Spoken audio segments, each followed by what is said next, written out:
బోలెడన్ని కూరగాయలు వేసి సేమియా ఉప్మా ఇలా చేసుకుంటే పొడి పొడిగా వస్తుంది, టేస్టీగా ఉంటుంది, టమ్మీ ఫుల్గా ఉంటుంది, హెల్త్కి కూడా చాలా మంచిది. ఇవాళ సేమియా ఉప్మా ఎలా చేయాలో చూద్దామండి. హాయ్ ఫ్రెండ్స్, ఈజీ వెజ్ రెసిపీస్కి తిరిగి స్వాగతం. సేమియా ఉప్మా చేయడానికి కావలసిన పదార్థాలు చూద్దామండి. ముందర కూరలు లేకపోయినా పర్వాలేదు, ఉంటే ఉల్లిపాయలు సన్నగా ముక్కలు తరుక్కొని, క్యారెట్, బఠానీ, బీన్స్, అలాగే క్యాప్సికము. ఇవి కాకుండా టొమాటో, అల్లం, పచ్చిమిరపకాయలు, ఉప్పు, రుచికి సరిపడేట్టుగా కొద్దిగా పసుపు, కరివేపాకు, కొత్తిమీర, సేమియా కావాలి.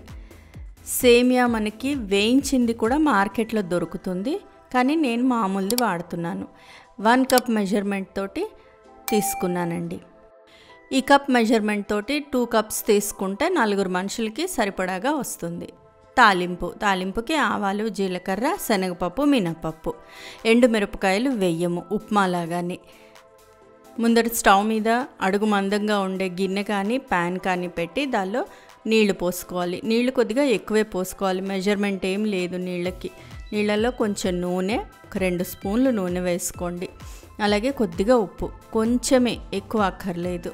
ఉప్పు వేసి మూత పెట్టి నీళ్లు తెరలనివ్వాలి. నీళ్లు బాగా తెరులుతున్నప్పుడు, ఇలా ఉడుకుతున్నప్పుడు సేమియా వేసేసేయండి. సేమియా వేసి గరిటె పెట్టి కలిపేసేయాలి.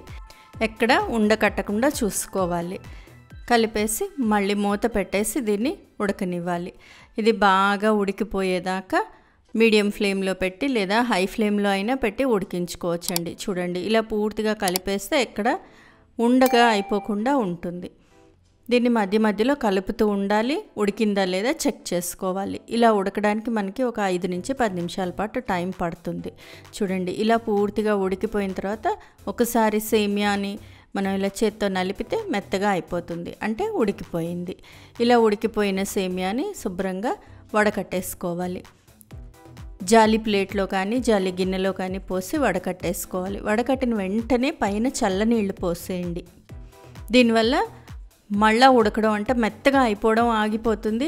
అలాగే మనకి విడివిడిగా వచ్చేస్తాయి, చక్కగా పొడి పొడిగా అయిపోతుంది.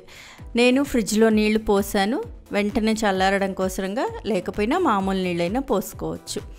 ఇది చల్లారేలోగా మనం కూరలవి రెడీ చేసుకుందాం. తాలింపు స్టవ్ మీద ప్యాన్ పెట్టి అది వేడెక్కిన తర్వాత నూనె వేసి దానిలో తాలింపు గింజలన్నీ వేసేయండి. తాలింపు వేగిన తర్వాత పప్పులు కొంచెం ఎర్రగా అయ్యేదాకా లో ఫ్లేమ్లో వేగిన తర్వాత పచ్చిమిరపకాయలు సన్నగా తరుక్కున్నవి, అల్లం ముక్కలు, కరివేపాకు వేసి వేయించేసేయండి. ఇవి చిటపట్లు ఆడుతున్నప్పుడు ఉల్లిపాయలు కూడా వేసిన తర్వాత ఒకసారి బాగా కలిపేసేయాలి.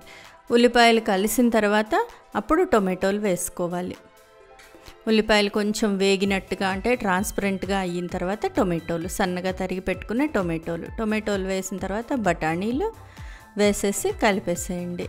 ఇవన్నీ కొంచెం బాగా కలిసిపోయిన తర్వాత మిగతా కూరలన్నీ, క్యాప్సికము, బీన్స్, క్యారెట్, అన్ని కూరలు వేసి కలిపేసుకోవాలి. ఇవన్నీ కూరలు లేదు ఇష్టపడరు ఇంట్లో వాళ్ళు అంటే జస్ట్ ఉల్లిపాయ, టొమాటో వేసి కూడా చేసుకోవచ్చండి, చాలా బాగుంటుంది. ఇవన్నీ కలిపిన తర్వాత కొంచెం వేగిన తర్వాత పసుపు, రుచికి సరిపడా ఉప్పు వేసేసి బాగా కలిపేసేయండి. ఇంకా దీనిలో మనం నీళ్లు కలపవలసిన అవసరం లేదు, ఇలాగే వాడిపోతాయి. కొంచెం మూత పెట్టి లో ఫ్లేమ్లో పెట్టి వాడ్చుకుంటే సరిపోతుంది. ఒక 2 నిమిషాల తర్వాత మూత తీసి చూస్తే ముక్కలు మెత్తగా అయిపోతాయి. ఒకసారి బాగా కలిపేసి చేత్తో పట్టుకొనైనా చూడొచ్చు, లేకపోతే గరిటెతో ప్రెస్ చేసుకొనైనా చూడొచ్చు. చూస్తే తెలిసిపోతుంది ముక్కలు మెత్తగా అయిపోయాయి. ఈ ముక్కల్లో ఇప్పుడు ఉడకపెట్టుకున్న సేమియా వేసేసి ఒకసారి ఫోర్క్తో కొంచెం ఇలా కలిపేసిన తర్వాత గరిటె పెట్టి శుభ్రంగా కలిపేసుకోండి. ముక్కల్లో ఉన్న ఉప్పు అంతా కూడా సేమియాకి పట్టుకునేటట్టుగా బాగా చక్కగా కలిపేసేయాలి. లో ఫ్లేమ్లోనే మాత్రమే పెట్టి కలపండి. హై ఫ్లేమ్లో పెడితే అడుగున మాడిపోతుంది, బాగుండవు. చక్కగా విడ్చుకున్నట్టుగా కలిపేస్తే సరిపోతుంది. అంతే, టేస్టీగా హెల్దీగా కూరలతోటి సేమియా ఉప్మా రెడీ అయిపోయింది. స్టవ్ ఆఫ్ చేసి పైన కొద్దిగా కొత్తిమీర జల్లేసుకోండి. తర్వాత 1 లేదా 2 నిమ్మకాయలు పిండేసుకోండి. అంతే, మంచి టేస్టీ హెల్దీ టమీ ఫిల్లింగ్గా ఉండే సేమియా ఉప్మా రెడీ అయిపోయిందండి. మీకు నచ్చినట్టుగా కారకారంగా పచ్చళ్ళు ఏమన్నా కావాలంటే వేసుకొని సర్వ్ చేయొచ్చు, లేదా కూరలే ఉన్నాయి సో పచ్చళ్ళు కూడా అక్కర్లేదు, ఇలాగే సర్వింగ్ బౌల్కి తీసుకొని సర్వ్ చేసేసుకోవచ్చు. ఈ సేమియాతో పాయసం కూడా చేసుకుంటామండి. పాయసం లింక్ కింద డిస్క్రిప్షన్లో ఇస్తాను, చూడొచ్చు. ఫ్రెండ్స్, ఈ రెసిపీ మీకు నచ్చినట్లయితే మీరు ట్రై చేయండి, మీ ఇంట్లో వాళ్ళకి టేస్ట్ చేసి చూపించండి, ఎలా వచ్చిందో నాకు కామెంట్ బాక్స్లో కామెంట్ చేయండి. ఫ్రెండ్స్, ఈ వీడియో మీకు నచ్చినట్లయితే ప్లీజ్ లైక్ చేయండి, షేర్ చేయండి, ఛానల్ సబ్స్క్రైబ్ చేసుకొని వాళ్ళు ఛానల్ సబ్స్క్రైబ్ చేసుకోండి, ఆ బెల్ ఐకాన్ క్లిక్ చేయడం మాత్రం మర్చిపోకండి. మరో మంచి రెసిపీతో మళ్ళీ మీ ముందుంటాను. అంతవరకు సెలవు మరి, బాయ్.